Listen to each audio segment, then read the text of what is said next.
CM Action Radio Pangasinan ang mga kalipunan ng nagbabagang balita impormasyon sa ating pong palatuntunan firing line. Sa ulo ng ating mga nagbabagang balita sa gabing ito, lalawigan ng Pangasinan na nanatiling nasa Alert Level 2. Livelihood distribution sa iba't ibang mga grupo isinagawa sa lalawigan ng Pangasinan.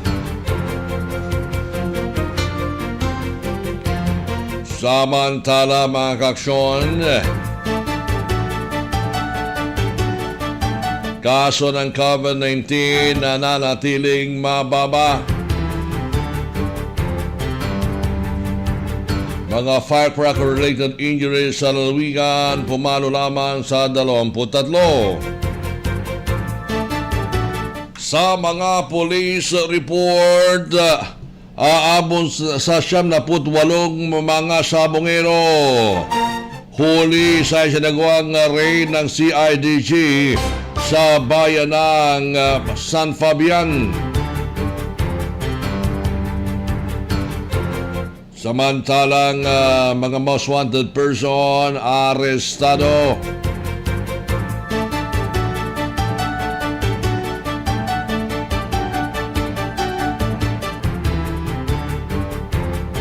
Bypass operation isinagawa sa bayan ng Santa Barbara.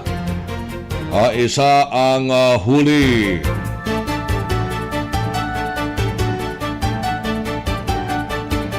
Ilan ding mga sugarol arestado dahil sa pusoy. Sa mga balita sa loob ng bansa mga kaaksyon,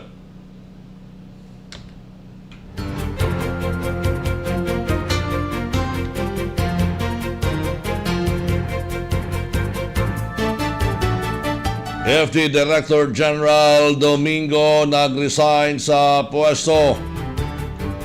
Karagdagang kaso ng COVID-19 na itala ngayong araw 4,084 at ang positivity rate ay umabot ng 20%. Samantalang IETF i-resist ang Alert Level 3 restriction. Pilipinas bumalik bilang high risk for COVID-19.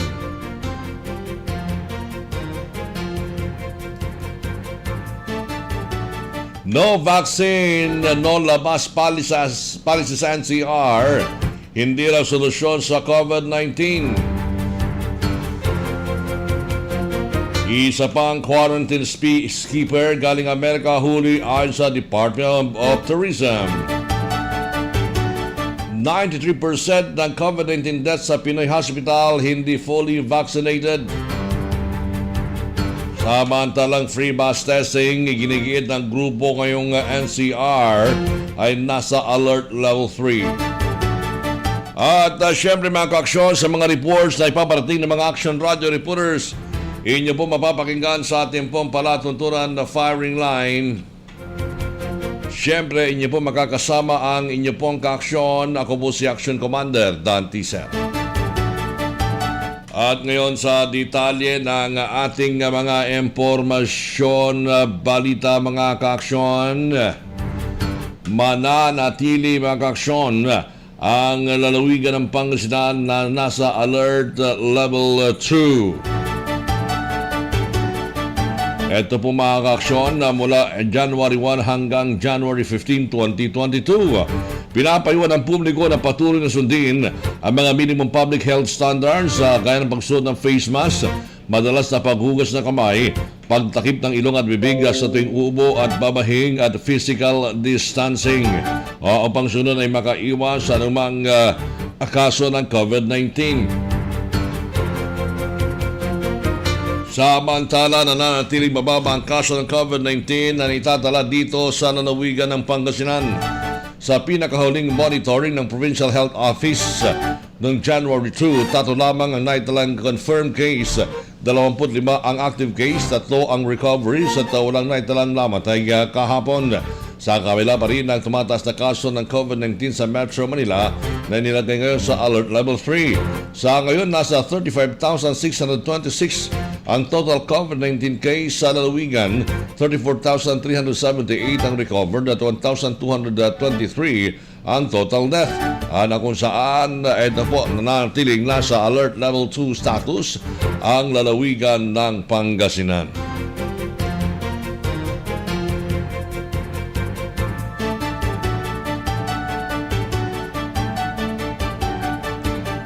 Samantala mga kaaksyon, pinangunahan ni Governor Amado Pogi Espino III ang livelihood distribution ng iba't ibang mga sektor na kung saan namahagi ng 11 million pesos livelihood assistance ng provincial government para sa 67 cooperatives at micro, small and medium enterprises o MSMEs.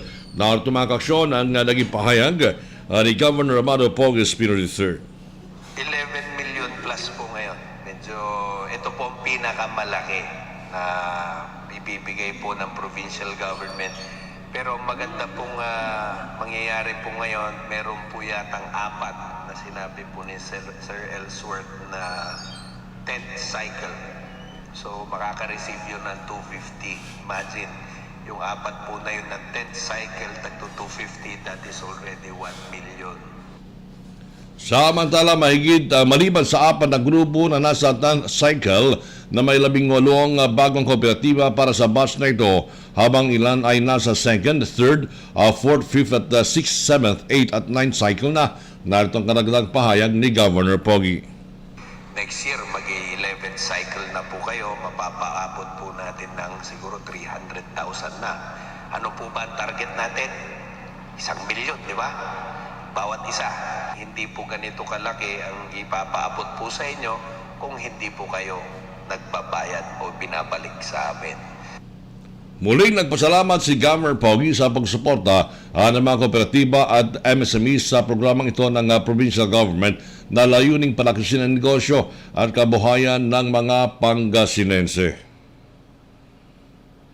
This program is based upon the trust and confidence and at the same time, yung pagsunod po natin sa mga obligasyon po natin. Kayo po ang nagpapalakas sa programang ito. Kaya nga po karapat-dapat na dagdagan ng cycle at dagdagan po ang perang kailangan utangin. Matatandaan din na dahil sa pandemyang COVID-19 ay pinatupad ni Governor Pogi ang zero interest rate para tulungan makabangon ng tuluyan ng negosyo ng mga benepisyaryo ng LAP. Hinikayat din ni Governor Pogi ang mga benepisyaryo na maging kakabalikat ng probinsya sa pagbantay ng kanilang pamilya upang maiwasan ang pagdami ng kaso ng COVID-19. Ang distribusyon na ang ikalimang batch para sa taong ito na may pinakamalaking kabuang halaga mula nang ilunsad ang programa noong 2008 sa administrasyon ni dating Governor Amado T. Espino Jr. Kasama ni Governor Pogi sa programa sina Provincial Administrator Nimrod Cambat, Provincial Population Cooperative Livelihood and Development Officer Ellsworth Gonzales.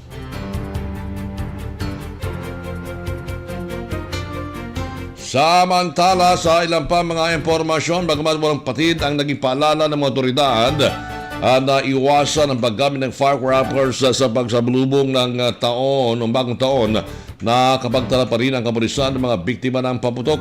Umaabot na sa 23 bilang ng firecracker-related injuries sa lalawigan sa pagsalubong sa bagong taon ayon sa Pangasinan Police Provincial Office. Batay sa tala ng kapulisan mula sa 13 mga bayan at lungsod, mula ang mga biktima ng paputok sa Pangasinan. Nabatid kay PPO spokesperson Lieutenant Colonel Ferdinand Diazes na nasa 4 individual ang nabiktima ng paputok sa bayan ng Malasike, habang 3 naman ang naitala sa bayan ng Manawag. Ilan-ilan din ang naputukan sa ibang bayan.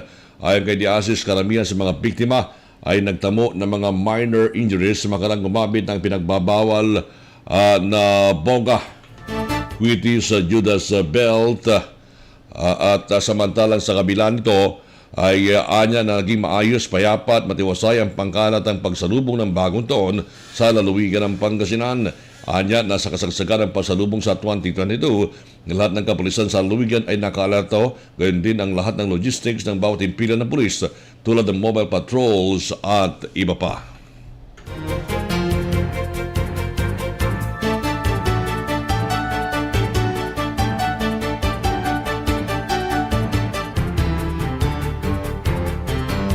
Samantala, aabot naman sa 2,832 na piraso ng sari-sari mga iligal na paputok na nagkakalaga ng 33,596 pesos ang sabay-sabay na sinira ng PNP at BFP ngayong araw sa January 3 sa Pangasinan Police Provincial Office. Ito mga kasyon ay mga nakumpiskang mga paputok na ito ay binagbabawal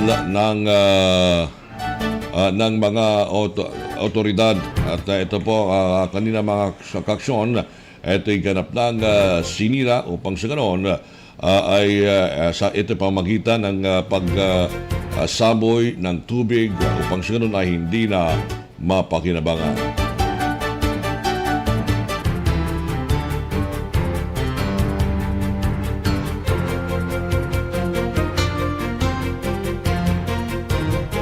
limang minuto makalipas ang alas 6 ng gabi. Samantala sa ilang pa mga impormasyon na balita, kasama si Pangasinan 4th District Congressman Christopher De Venecia at iba pang mga tinitingnan ng personalidad ng Pilipinas na na-feature sa Diaryong The Philippine Star kahapon.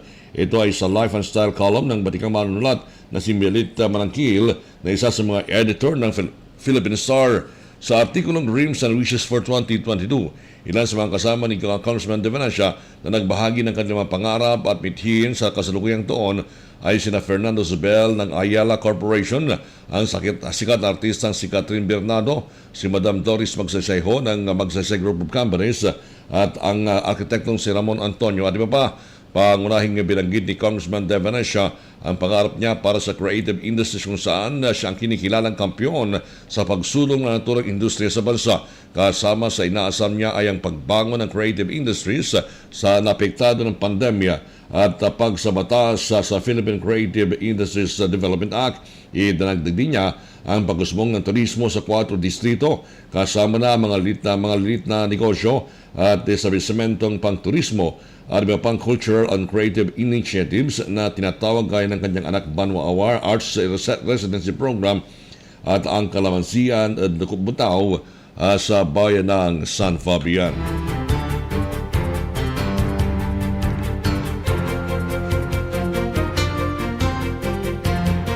Samantala, delayed budget is delayed service to the barangay. Ito ang naging komento naman ni dating Mayor Belen Fernandez sa pinag-usapan ngayong 8 barangay mula sa Dagupan LGU. Matatandaan na ilang beses na rin natalakay ang tunang isyu sa Sangguniang Panlungsod dahil na rin sa tanong ng mga barangay kapitan. Sa unang session ng Sangguniang Panlungsod ay kinwestiyon ni Councilor Marcelino Fernandez, diga ng mga barangay president, kung bakit magtatapos na ang taon ay hindi pa rin natatanggap ng ibang mga barangay ang naturang aid, samantalang may ilan na umanong nakatanggap ng mas mataas na inaasahang allocated amount per barangay. 6.2 million pesos ang inallocate ng syudad para sa naturang aid to barangay na aprobado rin ng Sangguniang Panlungsod. Kung hahatin niya ito sa lahat ng barangay, hapsani pantay-pantay na makakatanggap ang 31 barangay captains at ng 200,000 pesos para sa paghatid ng serbisyo sa mga barangay. At ilan sa mga unang batch na nakatanggap ng financial aid sa Bayombo, 300,000, Mangin 300,000, Barangay 4 300,000, Lasip Chico Barangay 300,000, Barangay 1 300,000, Tapuac 300,000, Barangay 2 sa 3 300,000 at Herero 200,000 pesos. Mayo 2020 yung pamuno nang mag-submit ang mga barangay ng resolution para sa paggagamitan ng naturang pondo, ngunit ayon sa City Budget Office ay kinakailangan pa umano mag-follow up ang mga kapitan sa tanggapan ng mayor. Matapos sa questionin ay natanggap din ng pito pang barangay ang kanilang financial aid, bagamat 100,000 na lamang kahit pa 200,000 na nakabudget sa kanilang barangay tulad ng Barangay Tumang. Pagkukumpara ng dating kapitan at ngay Councilor Tess Kokya, ngayon lamang nangyaring umabot pa ng December bago natanggap ng mga kapitan ang aid to the barangay ay hindi katulad nung nagdaang administrasyon. So yun, siguro yung mga hindi kasama, hindi kalyano, at chapwera, mga kaksyon po natin doon po sa mga aid to barangay dito sa lungsod ng Dagupan. So yun po mga kaksyon at syempre yung budgeted po yan sa 20, may mga 300,000 pero may 200,000. Siguro yung mga 300,000 kinaltas na yung nabigyan ng 100,000 ay kinaltas doon, at dinagdag doon sa kanilang mga paboritong barangay. Pero yung po ay aid to barangay ay dapat na ibigay kung ano ba ang nararapat sa mga barangay, and dapat hindi po sa pagtapos ng taon upang sa ganun magamit kaagad kung ano mga proyekto ang dapat gawin ng mga barangay, mga kaksyon po natin. Pero yun nga, may mga naantala, na-delay, at yung mga projects ay hindi kaagad naipatupad sa mga barangay dito sa lungsod ng Dagupan. Kaya may pinipili, may pinapamuran ng mga barangay dito po sa lungsod ng Dagupan.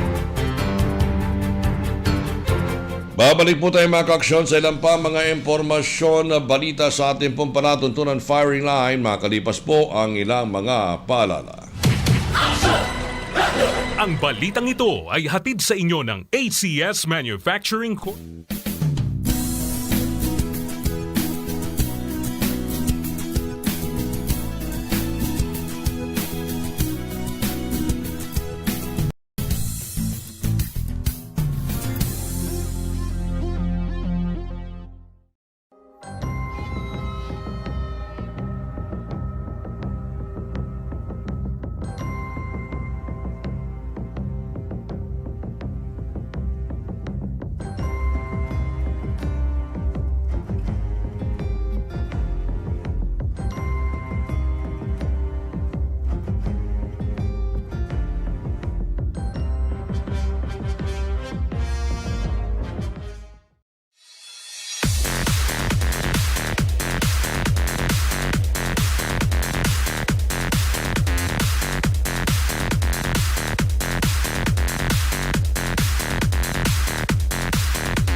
Malaki ang paniniwala ko na magiging merry ang Pasko na 2021.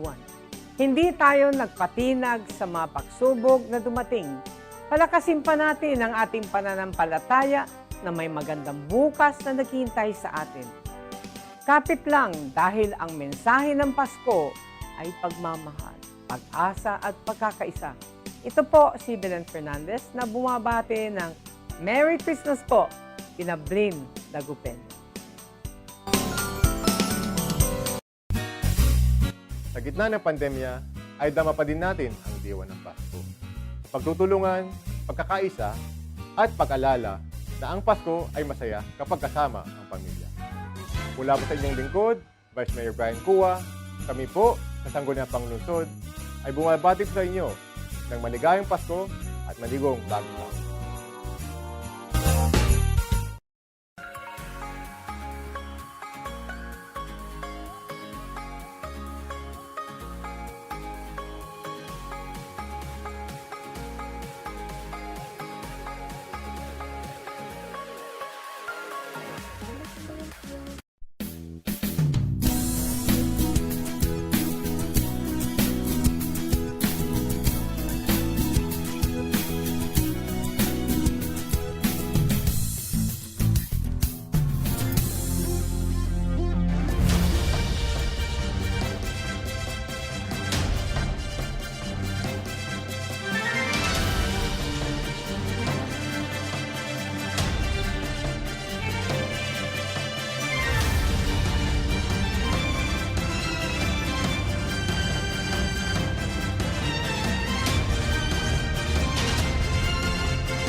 Malaki ang paniniwala ko na magiging merry ang Pasko na 2021.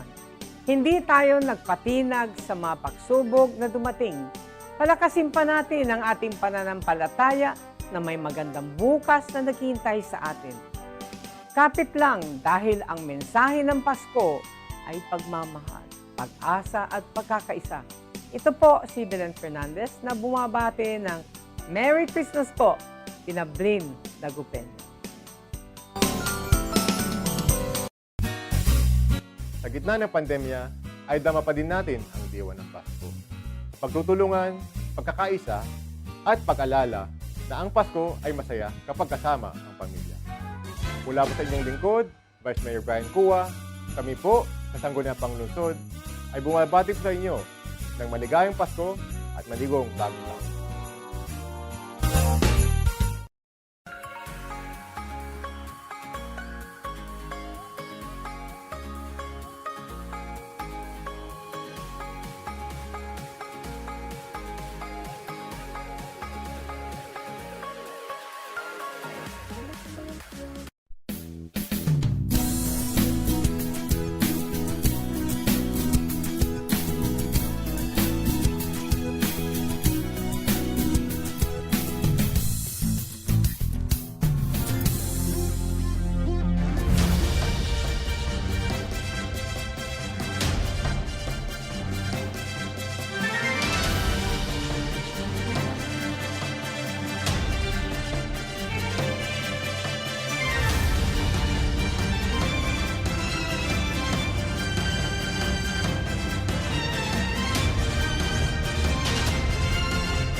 Bilang mga kaaksyon, tuloy-tuloy po tayo sa ating palatuntunan firing line. Siyempre, kasama niyo pa rin po ang inyo pong kaaksyon. Ako po si Action Commander Dan Tisa. Sa iba pang mga impormasyon na balita mga kaaksyon, ito po ang National Capital Region ay inilagay na po sa Alert Level 3. Mga kaaksyon po natin, mula January 3 hanggang 15 dahil sa tumaas na kaso ng COVID-19 infection at detection ng mga local cases ng Omicron variant. At sa ilalim ng Alert Level 3, ang intra-zonal at interzonal travel ay subject to reasonable restriction na maaaring impose ng local government units. Ang mga individuals aged 18 at ang mga belonging ay nasa vulnerable population ay binibigyan ng access sa travel upang kumuha ng mga essential goods at mga services para sa kanilang trabaho.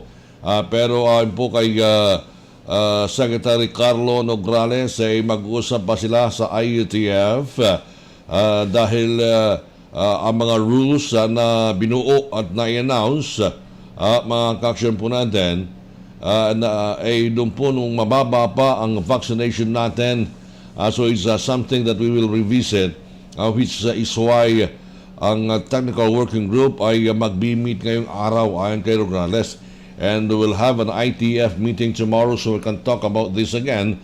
Remember that during that time, mababa pa yung vaccination and hindi pa rin nababakunahan yung mga below 18. Subalit ngayon, things are different. Right now, we are giving vaccination now to 12 to 18. And remember, and then marami na sa mga senior citizens natin ang bakunado. So let's wait for the announcement ng IETF, mga kaaksyon po natin. Pero, ang mga sumusunod na establishmento at mga aktibidades ay nire-restrict sa ilalim ng Alert Level 3 itong face-to-face classes sa basic education, and then mga contact sports sa mga kaksyon po natin.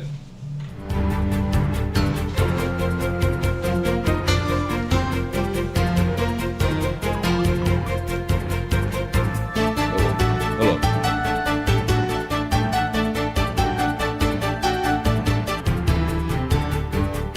Okay, sa aking mga kaksyon, atin pong papasukin ang isang pagbulat mula sa labas ng ating pilan sa pamamagitan ni Aksyon Jeric Pasilyao. Saan na yung kuwan na yan? Yes, Aksyon Jeric, please come in. Wala, sandali lang, Aksyon Jeric, ha? Okay, sandali lang, Aksyon Jeric, standby. Yes, Aksyon Jeric, please come in. Yes, Commander, ang aksyong gayon din sa ating ng mga tagapakinig aabot sa 2,832 na piraso ng sari-saring mga illegal na paputok na nagkakahalaga ng 33,596 ang sabay-sabay na sinira ng PNP at BFP kanina sa may Pangasinan Police Provincial Office. Gamit ang drum na may lamang tubig, inilublob ng mga otoridad ang mga nakumpiskang paputok sa mga operasyong ikinasa sa panahon ng Kapaskuhan at pagsalubong ng bagong taon. Sa pahayag ni PPPO Director Colonel Richmond Tadina, ang mga nakumpiskang paputok ay bunga ng masigasig na operasyon ng kapulisan bilang suporta na rin sa kampanya ng gobyerno na gumamit ng mga alternatibong pampaingay. Kabilang sa mga sinirang paputok ang fountain, luces, plapla, triangle, 5-star, quinties at boga. Ayon kay Tadina, Commander, kinumpiska ang nasabing mga paputok dahil illegal umano ang mga pagkakagawa kung saan hindi anya nasunod ang tamang bigat at laman ng pulbura. Kabilang din sa mga nakumpiska na mga paputok na ibinibenta ng mga firecracker vendor na walang kaukulang permit. Samantala, bilang resulta ng kampanya laban naman sa loose firearms, walang naitalang insidente ng stray bullets maliban na lamang sa shooting incident sa bayan ng Andak kung saan pinatay ang dating alkalde ng bayan na si Aldren Setban. Yan ang balita mula sa gitna ng aksyon. Jeric Pasilyao, una sa aksyon, una sa balita. Sama-sama tayo, Pilipino. Okay, maraming salamat, Action Jeric Pasilyao, sa reporting yan hinggil po doon sa ginawang pagsira ng mga paputok na nakumpiska ng BFP at ng Philippine National Police na ito po ay labag doon po sa ipinapatupad na kautusan. Okay, gaya po ng ating tinatalakay kanina mga aksyon, ito po ay mga establishmento sa NCR na ito po ay nasa ilalim po ng Alert Number 3, face-to-face classes sa basic education, contact sports, mga fun fairs, mga karaoke bars, mga clubs, concert hall, mga theaters, mga casinos, horse racing, cockfighting, operation of cockpits, lottery at betting shop, at ilan pa mga gaming establishment, aside from those that will be allowed by the IETF or the Office of the President. Yung mga social gatherings na kung saan mga individual ay hindi po kasapi sa isang household. At samantalang ang mga sumusunod na aktibidades na pinahintulutan with 30% indoor venue capacity for fully vaccinated individuals at 50% outdoor capacity. Itong cinemas, meetings, incentives, mga conferences, exhibition, mga social events, gaya po ng wedding parties, engagement, debut, birthday parties, mga tourist attraction including libraries, amusement parks, recreational venues, in-person religious gatherings, licensure exams, dine-in services, mga personal care services, mga fitness studios, non-contact sports, at film, music, television production. Mga kaksyon po natin. As of January 1 nga mga kaksyon po natin ay meron pong 14.7 million individuals ay fully immunized sa laban sa COVID-19 ayon po sa Department of Health, mga kaksyon po natin. Kaya ito po ang 60 ngayon. Siyempre, marami po ang pumapasok po sa ating lalawigan po ng Pangasinan. Although sa ngayon ay mababa po yung mga kaso ng COVID-19 ngayon, Pero yung nga po, paano po yung galing ng Metro Manila? Yun po ang malaking katanungan ngayon. Ayun pong galing ng Metro Manila na pupunta rito sa probinsya. Ano ba ang mga dapat gawin? Kanina nakaparehab ni Action Joel Balolong, si Dr. Ana Maria Teresa de Guzman at ang Provincial Health Officer ng ating panlalawigan po ng Pangasinan, at i-relay itong may mga recommendations na gagawin at siguro pwedeng maghigpit at ang titignan yung pong tawag dito mga kaksyon, yung pong mga dadaan dito o papasok po dito sa ating pong lalawigan ng Pangasinan, yung pong mga fully vaccinated. Diba? Siya dapat sitahin. Ito pong mga papasok po dito, titignan kung fully vaccinated na ba ang mga individual na papasok po sa ating lalawigan. At nang sa ganun, siyempre, ang gagawin po natin ay protektahan, ang ating pong lalawigan po ng Pangasinan. Kasi dito po sa lalawigan ay medyo mababa na po itong mga kaso ng COVID-19. Actually, nung pag may mga instances, mga kaksyon po natin, na zero case ang Pangasinan sa loob po ng isang araw. Okay, noong pong December 30, meron pong 1 active case, 12 recoveries, kaya 23 na po ang aktibong kaso noon December 30. And then December 31 ay 4 po ang bagong kumpirmadong kaso, ang recovery isa, kaya nadagdagan, naging 26 active cases. And then noong January 1, meron pong 2 aktibong kaso o bagong kumpirmadong kaso, 3 po ang nakarecover, kaya naging 25 active cases, mga kaaksyon. And then January 2, mga kaaksyon, meron pong 3 kumpirmadong kaso at 3 ring ang recover, kahit nananatiling nasa 25 mga kaaksyon ang active cases dito po sa ating po lalawigan po ng Pangasinan. Ngayon, kung pananatilihin po natin ang ganitong mga bilang, siyempre dapat doble ingat din po tayo, di ba? Dapat doble ingat din po tayo, hindi yung parelax-relax na sa lahat po ng mga ating mga ginagawa. Alam naman po natin kung nakarang taon, pagkatapos po ng holiday season, ay bigla po na tumaas ang kaso ng COVID-19. Di ba? Bigla po na tumaas ang kaso ng COVID-19 dito po sa ating pong lalawigan po ng Pangasinan. Kaya ang maganda po rito ngayon, mga kaaksyon, mababa po ang kaso ng COVID-19 at dapat ito po ay panatilihin natin. Di ba? Panatilihin natin. We should have to protect the province of Pangasinan sa ganyan pong mga kaaksyon. Di ba? Dapat manatili po sa mababang level, mababang bilang ang mga kaso ng COVID-19 dito po sa ating lalawigan ng Pangasinan. It is but proper siguro, the Provincial Health Office might recommend itong pag-istrikto ng mga papasok dito po sa ating lalawigan po ng Pangasinan. And in that way, we'll be able to protect our fellow Pangasinense. At yun po ngayon ang pinag-aaralan ng Provincial IETF. Kasi karamihan na sa mga bayan dito ngayon ay 0 case na ng COVID-19. Ito pong Agnos 0, Aguilar 1, Alaminos City 0, Alcala 1, Anda 1, Balongao 0, Singan 0, Bani 2, Bautista is 0, Basista is 0, Bautista 1, Bayambang 5, Binalonan 0, Binmali 1, Bolinao 0, Bugalyon 0, Burgos 0, Kalasyaw 1, Dagupan 0, Dasul 0, Labrador 0, Lawak 1, Lingayen 2, Mabini 0,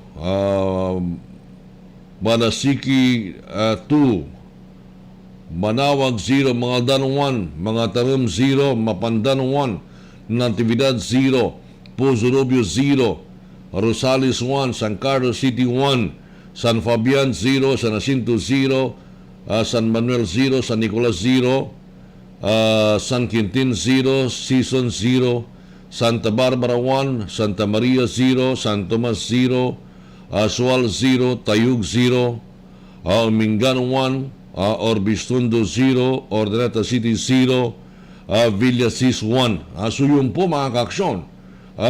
Karamihan na po mga kaaksyon sa lalawigan po ng Pangasinan, mga bayan po sa lalawigan ng Pangasinan ay mababa na po ang mga kaso ng COVID-19. So dapat ay panatilihin po natin na protektado ang ating pong lalawigan, ang ating pong mga kababayan.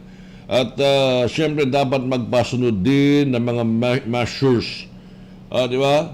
Upang sa ganun ay maiwasan itong sudden surge ng kaso ng COVID-19.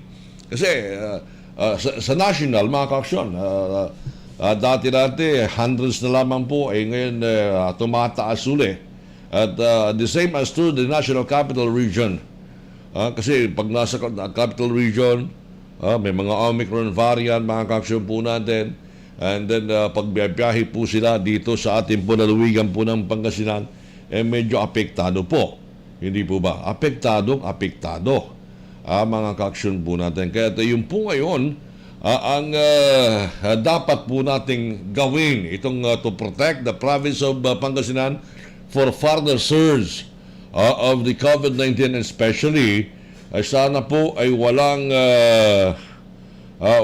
pong mga kaaksyon, wala pong maging kaso ng COVID-19. Kaya yun po ngayon, mga kaaksyon po natin, ito pong ating pong gawin. At yun po ay matamang pinag-aaralan na ng ating pong provincial government, ang provincial IETF, sa pamumuno po ni Governor Mario Pogo Espino III bilang chairman ng IETF sa lalawigan. And nandan po ang Provincial Health Office, si Dr. Ana Maria Teresa de Guzman, na matamang pinag-aaralan din kung ano ba mga hakbangin. Pero so far, ang gagawin kung sa ngayon, yun po mga travelers ay hahanapan na po ng mga vaccination card. Mga kaaksyon po natin, definitely, kasi nung wala nang sita-sita wala nang sita. Basta nandun sila, okay na. Pero ngayon, dapat mag-strict pa rin sa lahat po ng mga papasok dito po sa ating lalawigan ng Pangasinan. Dahil yun nga, bawal pa yung zonal travel. Mga kaaksyon po natin na provided na mga essential lamang, ang siya pong mga essential lamang po ang biyahe, yung mga authorized person outside of residence. Mga kaaksyon po natin. Babalik po tayo sa ilang pa mga impormasyon, balita, makalipas po ang ilang mga paalala.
Malaki ang paniniwala ko na magiging merry ang Pasko na 2021.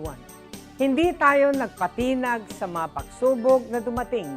Palakasin pa natin ang ating pananampalataya na may magandang bukas na naghihintay sa atin. Kapit lang dahil ang mensahe ng Pasko ay pagmamahal, pag-asa at pagkakaisa. Ito po si Belen Fernandez na bumabati ng Merry Christmas po, Pinablin Dagupen. Sa gitna ng pandemya, ay dama pa din natin ang diwa ng Pasko. Pagtutulungan, pagkakaisa, at pag-alala na ang Pasko ay masaya kapag kasama ang pamilya. Mula po sa inyong lingkod, Vice Mayor Brian Cua, kami po sa Sangguniang Panglungsod ay bumabati sa inyo ng maligayang Pasko at maligong bagong taon.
Tuloy-tuloy po ang ating palatuntunan firing line. Siyempre kasama nyo pa rin po ang inyo pong kaaksyon. Ako po si Action Commander Dante Serra. Sa ilang pang mga impormasyon, balita mga kaaksyon sa mga police report.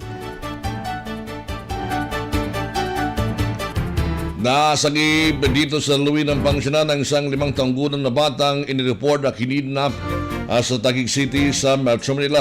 Pinuri ni PNP Major Brigadier General Emmanuel Peralta, ang Regional Director ng Police Regional Office 1, ang pagtulungan ng mga police personnel ng Bani Municipal Police Station, Taguig City Police at Bani Municipal Social Welfare Development Office dahil sa matagumpay na pag-rescue sa bata. Natanggap ng PNP Pangasinan ang report mula sa Taguig City Police Station mula sa ginang na si Ana Rose Calambro, ina ng bata, 26 anyos, na inireklamo ang ginawang pagtangay ng kanyang live-in partner na si Reggie Julio Eson, 27 anyos ng Bani, sa kanyang anak, nang hihingin daw ang suspect ng 10,000 piso at nagbanta pang pupugutan ng ulo ang bata. Agad naman nakipag-ugnayan ang Taguig Police sa Bani Police Station para matunton ang kinaroroonan ng suspect at bata sa Barangay Colayo. Sumuko sa kapitan ng barangay ang suspect, subalit din ito kasama ang bata. Ginalugan ng mga pulis ang kabundukan sa nasabing barangay hanggang sa matagpo ng bata na nakagapos sa puno gamit ang camouflage jacket at binusalan ng kulay asul na sando ang bunganga. Agad namang dinala ang bata sa ospital para sa medical atensyon at pagkatapos ng dokumentasyon ay sa ipinasakamay sa Taguig City Police. Binanggit ni Peralta ng professional skills at tamang koordinasyon ng 2 police units, ganoon din ng local MSWD ang dahilan ng matagumpay na operasyon. Take note, Nathaniel Hovero, dead on arrival sa pagkabutan ng isang 52 anyos na lalaki matapos atakihin ng sakit habang naka-check-in sa isang hotel sa Ordaneta City. Tumawag sa pulisya ang staff ng hotel na si Marian Felipe at inireport na ang kliyente nilang si Jerry Natividad, may live-in partner at residente ng Barangay Acerda sa bayan ng Mapandan, ay natuklasang walang malay sa loob ng inupahang kwarto. Bago ito, nag-check-in daw ang biktima kasama ang partner na si Jel ng Angeles City, Pampanga. Subalit hindi nagtagal, tumabas ang babae at nanghingi ng tulong. Isunugod ang biktima sa pagkamutan dahil sa subalit idineklarang dead on arrival sa pagkamutan. Napagalaman ng pulisya na dati lang na-diagnose na may diabetes at hypertension ang biktima. Kaya ingat-ingat po sa pagpasok sa mga hotel. Baka hindi nyo makayanan ng ligaya at sarap bumigay po kayo at maatake. Samantala, niligtas sa posibleng pagkalunod sa dagat ang isang 27 anyos na lalaki sa bayan ng Binmaloy. Habang naglalangoy sa dagat, bahagi ng barangay San Isidro, ay tinangay ng malaking alon na ang biktimang si Jerry Aguilon, residente ng barangay San Juan sa lungsod ng San Carlos. Agad namang nakahingi ng saklaw ang pamilya ng biktima kung saan naka-duty na Task Force Baywalk na si Police Corporal Alberto Simon Ferrer, Patrolman Ray Manandeg. Ganoon din ang mga residente naroon sa lugar. Huli naman siyang 32 anyos na magsaka matapos matiyempuhan ng mga pulis na may bidbid na baril sa bayan ng Bolinao. Nagresponde ang mga pulis na natanggap na impormasyon hinggil sa insidente ng pamaril sa Castellano Compound sa barangay Sampaloc na makasalubong nilang suspect na si Raymond Doliaga, Iveloria, residente ng barangay San Roque na nakatayo sa crime scene. Kita ang hawakan ng baril na sa kanyang sling bag dahilan para ito ay arestuhin. Kinumpiskan dahil itong baril na caliber 45, 2 magazine at 2 bala ng caliber 45.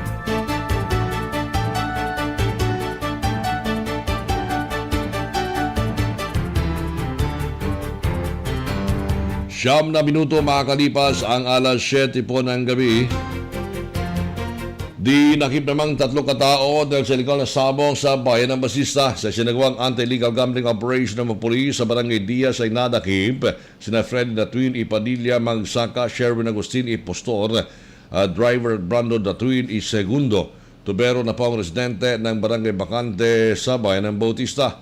Naabutan ng mga ito na naroon sa tupadahan at namumusta habang iba ay nakatakbo. Kabilang sa mga nakumpiska ang 4 na parabong na manok, 4 na tari at taya na aabot sa 500 piso. Samantala, aabot sa 78 mga katao ang arestado ng mga miyembro ng Criminal Investigation and Action Group sa isinagawang raid sa isang samuan diyan po sa may bayan ng San Fabian, mga kaaksyon. At ito po ay isinagawa kahapon alas 6:40 ng gabi sa may barangay Angyo, San Fabian, na kung saan ang mga detectives ng CIDG Pangasinan Police Lead Unit sa pamuno ni Police Major Gerald Orbillo, team leader ng CIDG Pangasinan Satellite 2, kasama ang San Fabian Police Station at Pangasinan MARPSTA, nagsagawa ng police operation laban sa illegal gambling na nagresulta sa pagkakaaresto ni Giancarlo Terry Ilego, 30 anyos, residente ng Inmalog Norte, San Fabian, Pops Jimenez, season, lalaki ng poblasyon San Fabian. Pero marami ito mga kaaksyon. Aabot po sa 98 mga kaaksyon, na 98 ang mga sabongero itong naaresto ng mga otoridad. Diyan po sa may Barangay Angyo, ang alam po dyan, Sitio Takulit. Sitio Takulit, Barangay Angyo. Diyan po sa may bayan po ng San Fabian. 98 po mga kaaksyon. 99 pala, 99. Ang lahat na nahuli mga kaaksyon po natin na ito po ay nagtutupada. Diyan po sa may Barangay Angyo. Na rason upang makuha ang 4 na patay na manok, isang case na tari na o isang case, gaff case na may 29 na tari at bet money na taya na abot sa 36,390 pesos sa iba't ibang mga denominasyon. Ang mga naarestong suspect ay dinala sa CIDG Pangasinan for proper disposition and documentation. Isang kaso po ng violation ng Presidential Decree 449 o ang Cockfighting Law of 1974 ang inihahanda laban sa naturang mga suspect for inquest proceedings. 98, talagang ang mga ito ay nasa korte, talagang na-corner po lahat. Ang mga naturang na-corner po lahat. Ito pong mga suspect na ito 19, talagang pinalibutan. Walang nakatakbo dito sa mga kuwan na ito, ng mga sabongerong ito, mga kaaksyon po natin. Kaya yun po, mahigpit pa rin pinagbabawal itong tupada mga kaaksyon.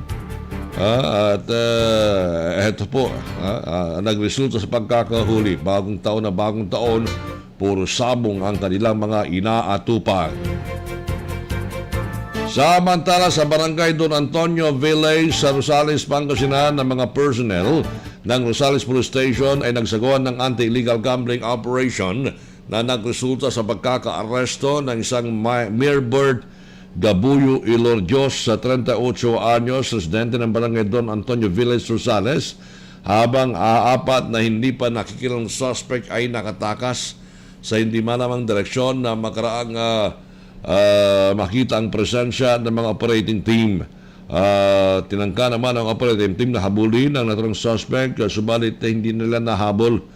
Mga suspect ay nagsusugal ng pusoy.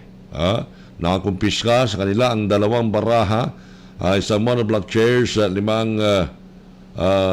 monoblock table, 2 monoblock table, 5 monoblock chairs, at cash money na abot sa 3,037 pesos.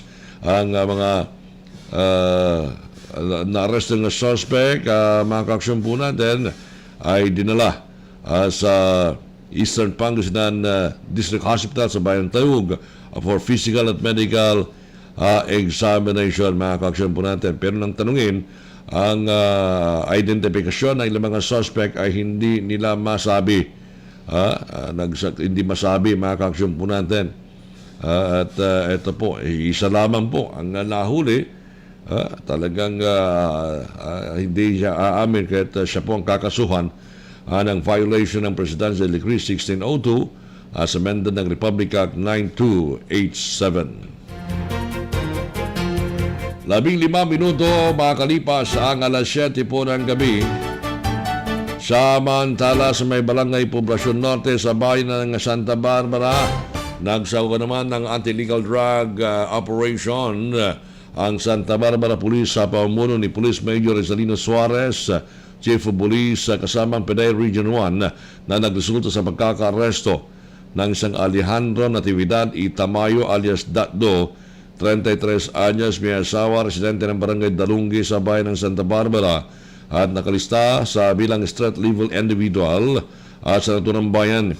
Ang suspect ay nakuhanan, na-aresto makarang magabot ng isang heat seal transparent plastic sachet ng suspected shabu sa Drug Enforcement Team Operative na umakto bilang pusher buyer, kapalitan ng 500 pesos na mark money. Makarang nito ay kagad na tinagma ang suspect, at ito ay kapkapan ay nakuha sa kanya ang isang 500 peso bill at pang piraso ng heat seal transparent plastic sachet ng suspected shabu, at multicolored purse at 30 pesos sa iba't ibang mga denominasyon, at ito ay nakalagay sa isang coupon band. Ang suspect at ang mga nakumpisang items ay dinala sa Santa Barbara Police Station, habang ang mga ebidensya ay dinala sa Ordinata City Forensic Unit sa Ordinata para sa ultraviolet ray examination, laboratory examination at drug test examination, mga kaaksyon po natin. Ito ngayon ay nakatasampahan ng kasong violation ng Republic Act 9165.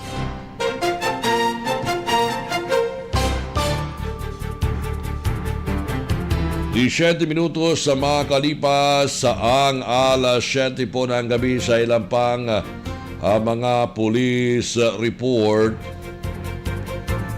Napalitan ng matinding hinagpis ang masayang pagdiriwang ng bagong taon ng isang pamilya matapos malunod ang 3 miyembro sa kasagsagan ng kanilang picnic sa Balili River sa barangay Apple Binmutibot, Naguilya, Loñon. Dalawa sa mga biktima, magkapatid na nasa edad de 7 at 14 at pinsang 14 anyos na po mga residente ng barangay Dagup, Bogolin, Loñon.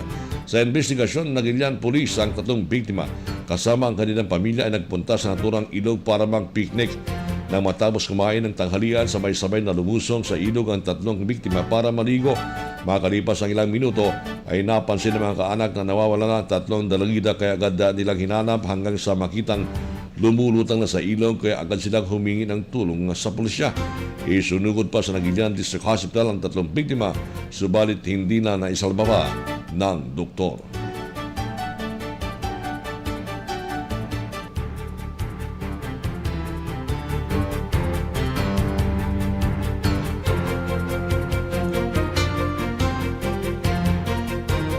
Samantala, patay naman ang isang backrider habang sugutan ng dalawang iba pa makarang magbanggaan ng dalawang motorsiklo sa kahabaan ng highway ng Barangay San Juan, Batangas noong Sabado na madaling araw. Kinilala ang nasawi na si John Ray Quezada, 20 anyos, na hindi na umabot ng buhay sa pag-amutan. Nilalapatan naman ng Lunas Hospital ang mga nasugatang sina Gerson Abrilio, 20 anyos, driver ng motorsiklo, at nakabanggaan itong si John Engelbert Correo, 21 anyos. Sa initial na report, nangyari ang banggaan ng dalawang motorsiklo sa kahabaan ng highway ng Barangay Abong dakong alas 2:15 ng madaling araw. Kasalukuyang bumabagtas sa lugar ang motorsiklo ni Abrilio nang makasalpukan nito si Correo, nakaangkas si Quezada. Masyado mabilis ang takbo ng motorsiklo ni Correo at Quezada kung saan hindi na nila naiwasan ang ni Abrilio na nabugalaga sa naturang insidente. Sa lakas ng banggaan, tumilapon ang mga biktima sa kalsada at dito'y minalas pang mabagok ang ulo ni Quezada na kanyang ikinamatay. Lumilitaw naman sa medical records na kapwa na nasa impluensya ng alak sina Correo at Quezada nang mangyari ang insidente.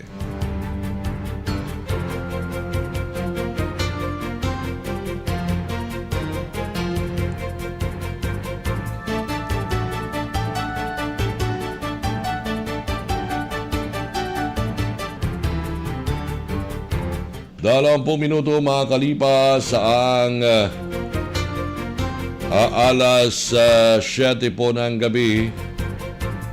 Samantala sa ilang pang mga impormasyon na balita mga aksyon, karubal-dubal ang nakrimen sa sumalubong sa pagpasok ng bagong taon matagpuan ang siyang nawawalang estudyante na chop-chop ang katawan at nakasilid sa dalawang sako sa isang bakanting lote sa Luzon ng Bacoor. Ay sa ulat ng pulisya, nakilalang biktima ng si Rusty Rubia de la Cruz, 19 anyos, residente ng Barrio Rojas Street, Barangay 227, Tondo, Maynila. Isa namang suspect sa umano'y pagpatay sa biktima ang natukoy na pulisya na si Dante Reyes, 42, sa negosyante, residente sa Musangkay Street, Barangay 261, Tondo, Maynila. Ang pagkakaresto sa suspect ay bunsod sa napanood sa isang CCTV footage na ginawang backtracking ng mga otoridad kung saan makikita na may bitbit ang suspect na dalawang malaking sako at isinakay ito sa isang taxi cab na may plakang NGR 3561 patungo sa Severino Reyes sa Maynila. Napag-alaman na bago mawala ang biktima ay uli siya nakitang buhay noong December 29 ng hapon habang ipinaparada ang kanyang motorsiklo at tumungo sa inupang bahay ng suspect. Matapos ito, hindi na siya muli nakita pa at na nakauwi sa kanilang bahay. Agad namang in-report sa pulisya ang paggawa ng biktima ng kanyang ama. Nabatid na December 30 ng hapon nang madiskubre ang putol-putol na katawan ng biktima kung saan agad itong itinawag sa Bacoor City Police sa Manila Police District. Lumalabas sa pagsiyasat na hinati-hati sa 5 ang parte ng katawan ng biktima at pinagkasya sa dalawang sako at itinapon sa bakanting lote sa Barangay Nyog 3 ng nasabing Luzon. Sa kasalukuyan, inalampang motibo ng karumal-dumal na krimen.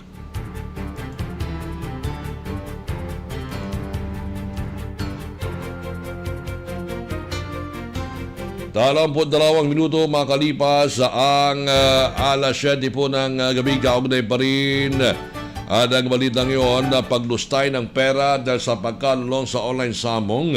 Ang anggulong tinututukan ng Manila Police District sa karumal-dumal na pagpatay sa isang estudyante at hinati-hati ang katawan ng isang suspect na sinasabing bading na lover nito sa Tondo, Maynila. Nabatid na December 30 na matagpuan ang katawan na hinahati sa 5 piraso si Rusty de la Cruz sa may Barangay Nyog, Bacoor City, Cavite. At agad namang nadakip ang suspect na si Dante Reyes, 42, sa negosyante. May mga intelligence info na nagamit ng biktima yung perang naipon itong suspect at ito ay nalulong sa online samong Ayon kay MPD Director Police Brigadier General Leo Francisco, na tukoy si Reyes na siyang suspect na makita sa CCTV footages na pumarada ang biktima sa tapat ng kanyang bahay noong December 29 at sumunod ay nakita na may 30 puting sako siyang isinakay sa isang taxi sa barangay Remejo Street, Santa Cruz, Maynila.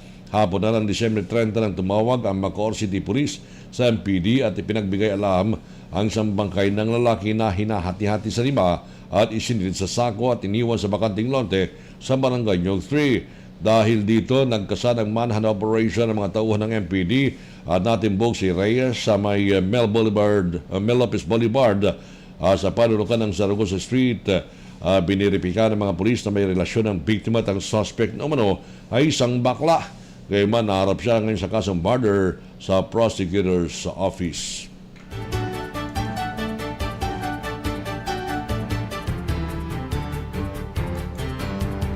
Dalawamput-apat na minuto makalipas sa ang alas 7 po ng gabi. Sa ilang pang mga impormasyon, balita mga kaaksyon.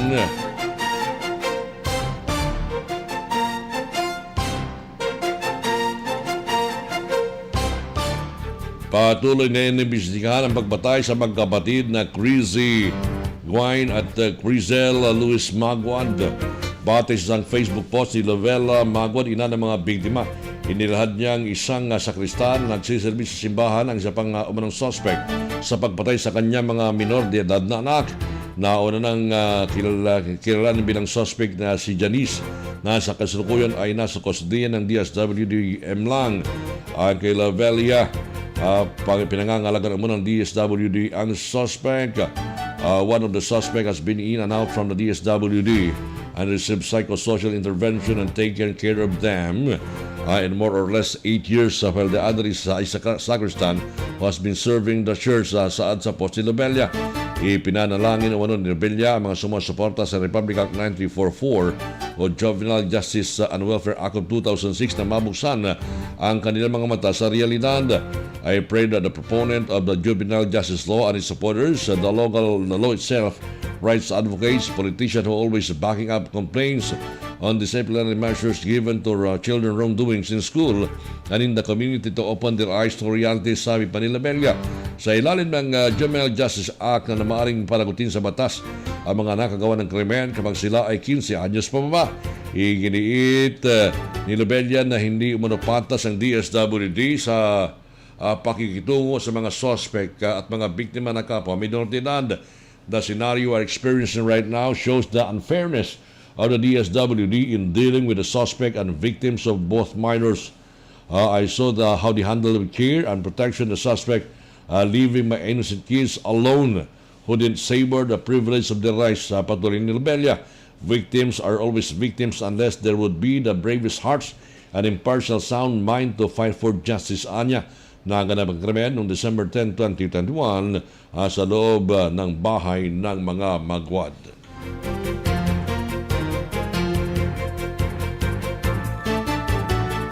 Dalawamput 7 minuto makakalipas sa ang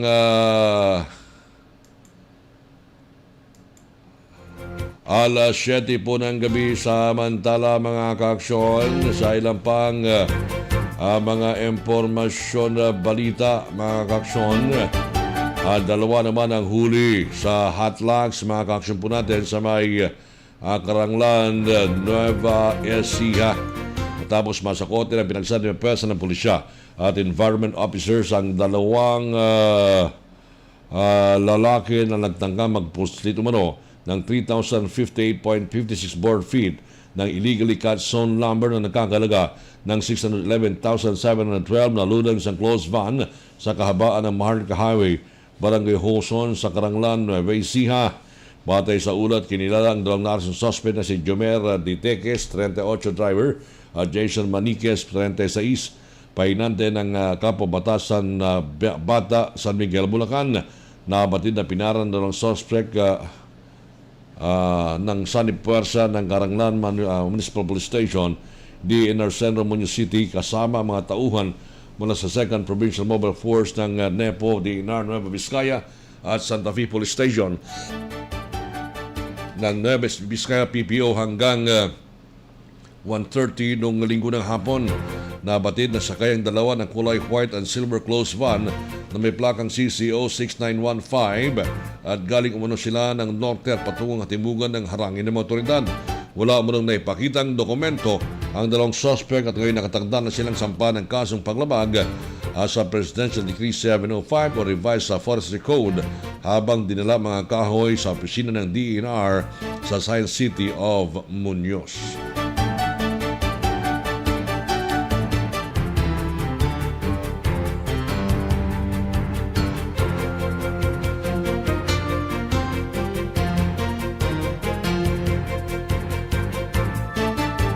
Samantala, dahil sa paglabag sa kalikasan, inaresto ng mga tauhan ng Department of Environment and Natural Resources o DENR sa pamagitan ng kanilang Environmental Law Enforcement and Protection Service ang 14 na minero na nagsasagawa ng hindi autorisadong quarrying activity sa Waan, Davao City noong December 11.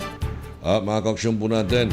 At ayon kay DENR Secretary Roy Simato, ang patuloy na pag-aresto ng sa mga environmental criminals ay kinakailangan upang matakot at panghinaan ng loob ang mga itong lumabag sa lakas sa batas pangkalikasan. Kaugnay nito, ang pahayag ni Simato ay nilabas matapos ang sinawang operasyon sa Barangay Waan, Buhangin District, Davao City na nagresulta sa pagkaka-aresto ng 14 na katao at pagkumpiska ng 14 na kagamitan. Samantala, our achievements in 2021 are further bolstered with our enforcement activities, especially when it comes to anti-illegal wildlife trading, anti-illegal logging, and anti-illegal mining and quarrying activities, sad pa ni Simato. Babalik po tayo mga kaaksyon sa ilang pa mga impormasyon, balita sa ating pong palatuntunan na firing line. Makakalipas po ang ilang mga paalala.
Malaki ang paniniwala ko na magiging merry ang Pasko na 2021.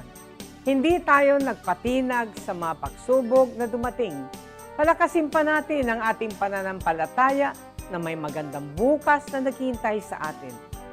Kapit lang dahil ang mensahe ng Pasko ay pagmamahal, pag-asa at pagkakaisa. Ito po si Belen Fernandez na bumabati ng Merry Christmas po, Pinablin Dagupen. Sa gitna ng pandemya, ay dama pa din natin ang diwa ng Pasko. Pagtutulungan, pagkakaisa, at pag-alala na ang Pasko ay masaya kapag kasama ang pamilya.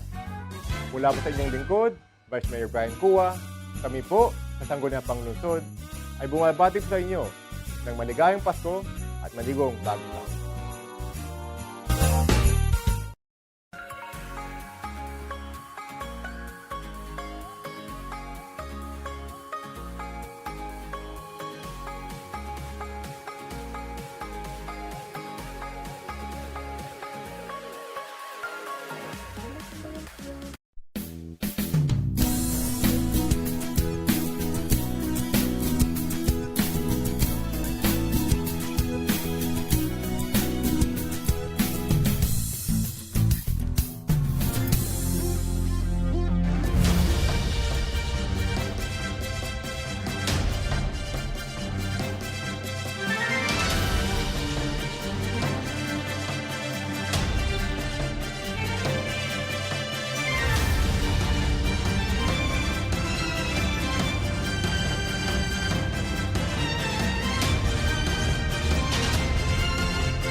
Bilang mga kaaksyon, tuloy-tuloy po tayo sa ating palatuntunan firing line. Siyempre kasama niyo pa rin po ang inyong pong kaaksyon na po si Action Commander Dan Tisa. Nakapagtala ang Department of Health ngayong araw ng karagdagang 4,084 na bagong COVID-19 cases at ang positivity rate ay tumama sa 20.7%. Ang mga bagong infection ay nagdala sa kabuuang kaso ng COVID-19 sa Pilipinas na 2,855,819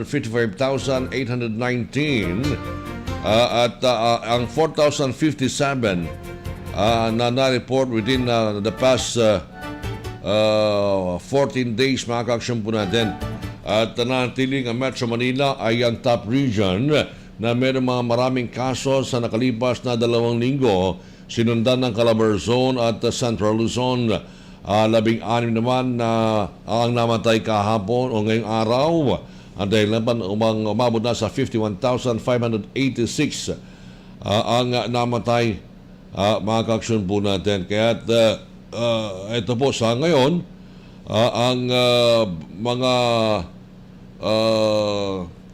mga number ng individuals na tested is na nagpositibo ay 2,855,819. Pero ang active cases po ngayon is 24,992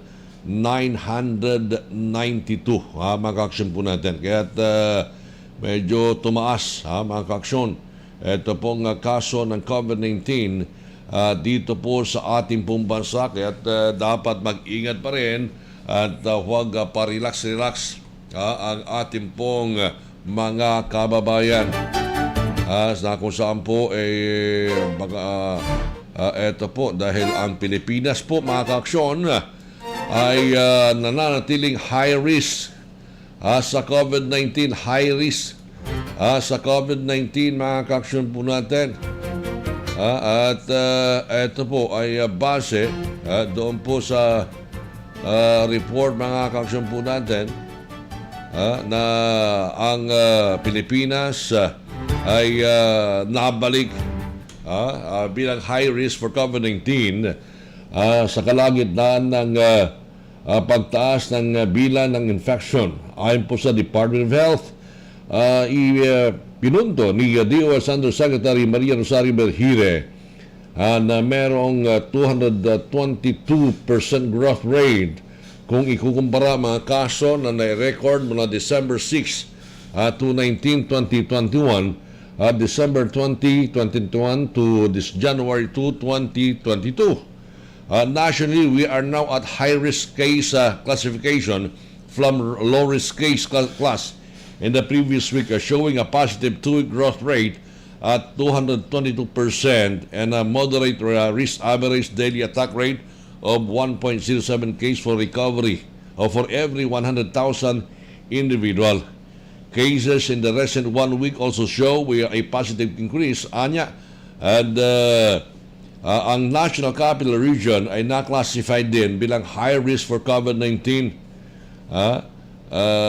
dahil nga po sa pagpapakita ng high risk 1-week growth rate at 2-week growth rate at a moderate risk average daily attack rate of 5.42 cases for every 100,000 population. Mga aksyon. At ilang pang rehiyon, Region 4A, 3, 9, 11, at 10, ay napakita rin ng positive 1-week at 2-week growth rate ayon kay Berhire. So the rest of the regions showed positive increase in cases only in the recent 1 week. Healthcare utilization rate in all regions remains to be a low risk. Mga kaaksyon po natin. Kaya ito po ang dahilan kung bakit sa Metro Manila ay inilagay po sa Alert Level 3 ang classification sa ngayon, mga kaaksyon po natin. 20 minuto bago sumapit ang alas 8 po ng gabi. Nag-resign na si Food and Drug Administration Director Eric Domingo effective January 3. Ngayong araw, I believe I did my part to help during the pandemic. The FDA is now stronger, more efficient, and systems are in place. It's time for me to move on to other things. Ani Domingo, mga kaaksyon po natin.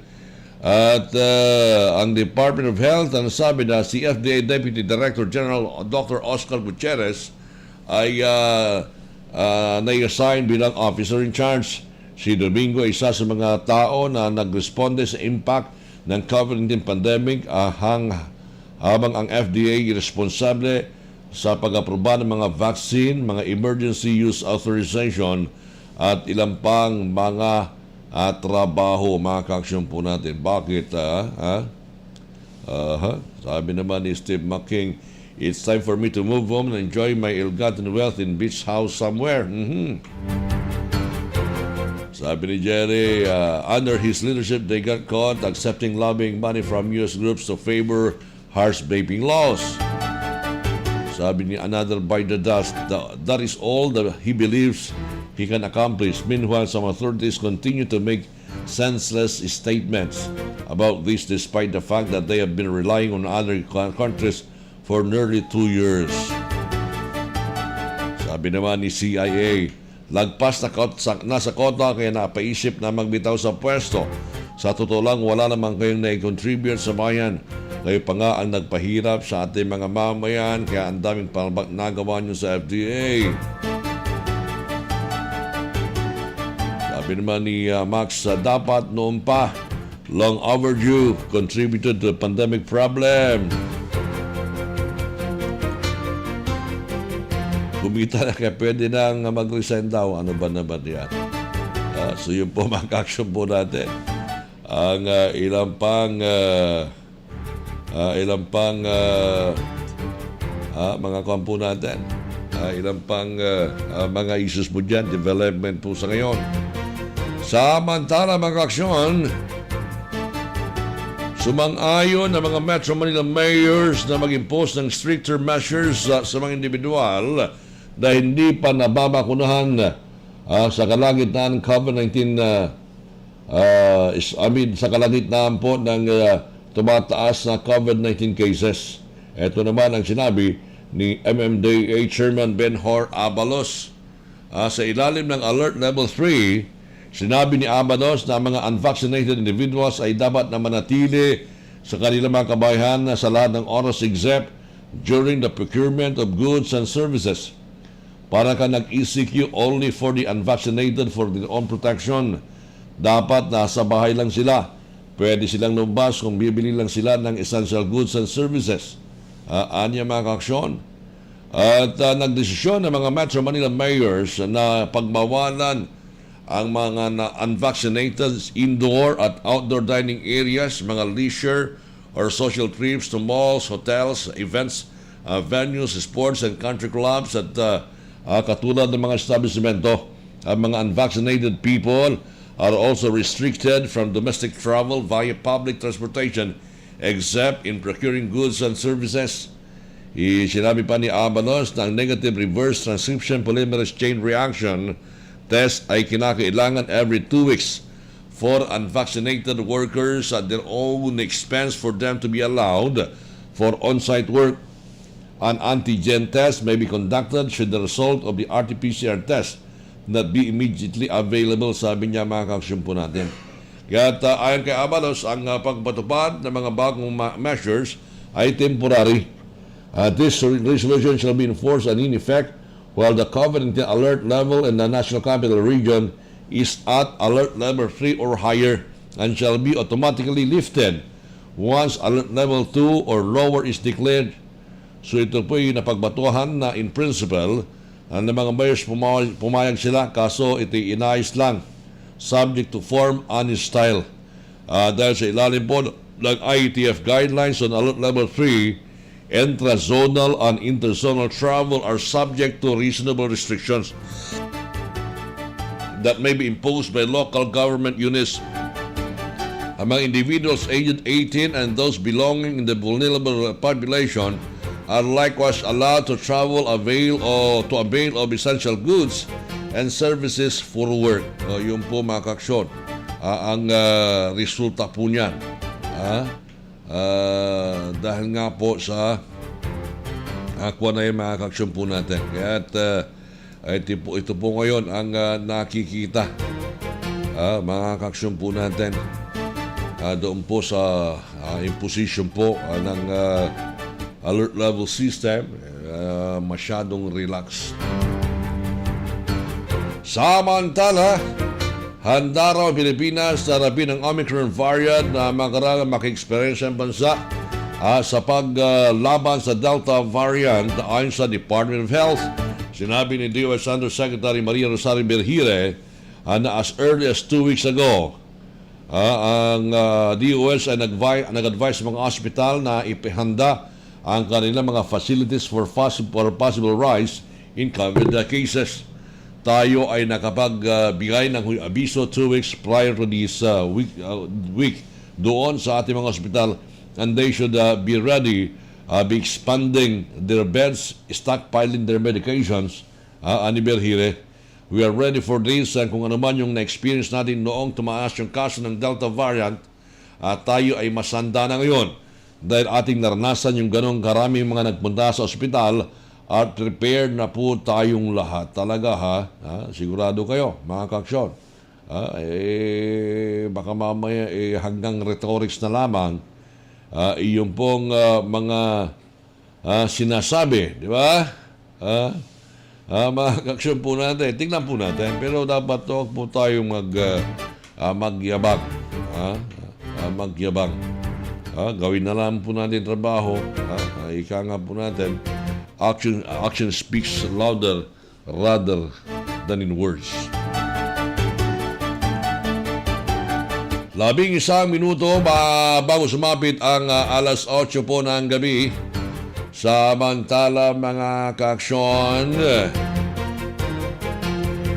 isa pang lumagtaw sa facility-based quarantine ang nasa kote ng mga otoridad ilang araw matapos mabisto ang isang babaeng COVID-19 positive na tumakas sa isang hotel para pumarty sa Makati City.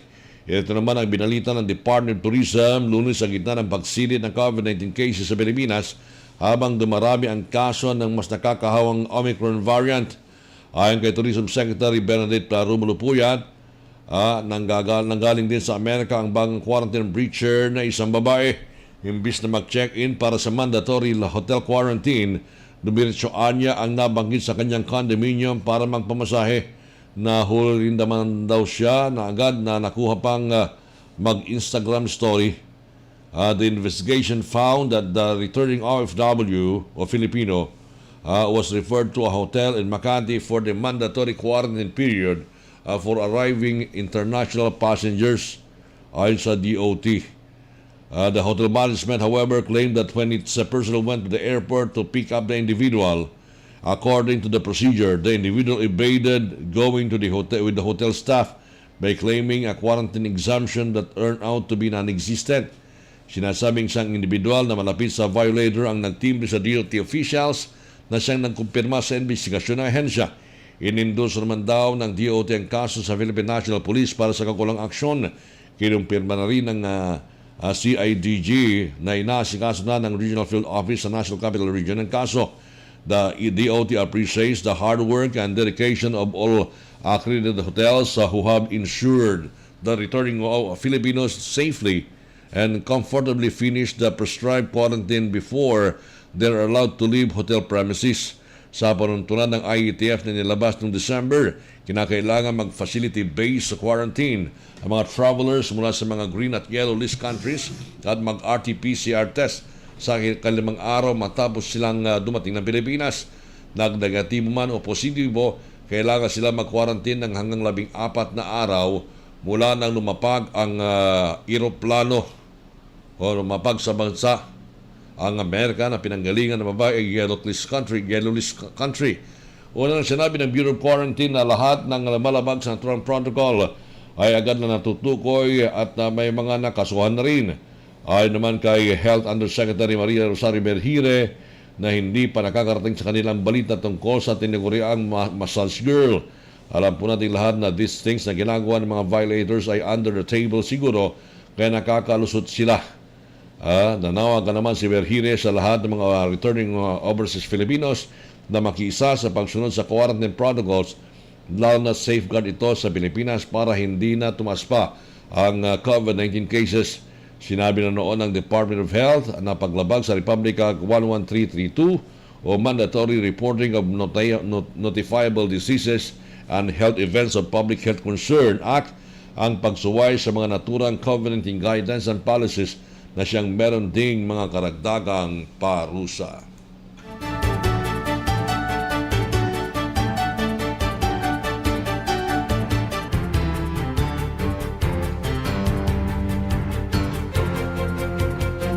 Walong minuto bago sumapit ang alas 8 po ng gabi.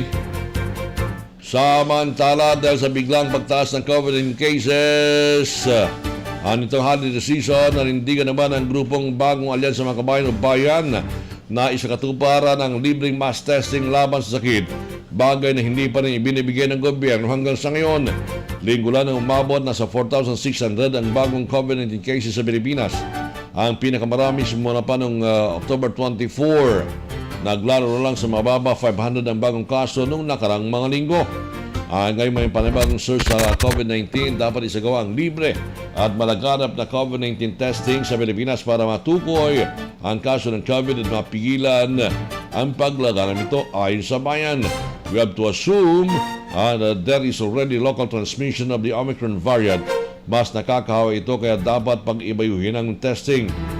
Matatandaan, September 2020 nang ibasura ng Korte Suprema ang isang petisyon na humihiling sa gobyerno ng mass testing laban sa COVID-19.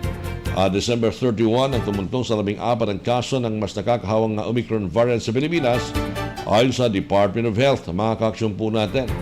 At ito, may eksena naman ang bayan ha. Talagang mga kaaksyon po natin. Talagang tinitira pa rin ang Duterte government.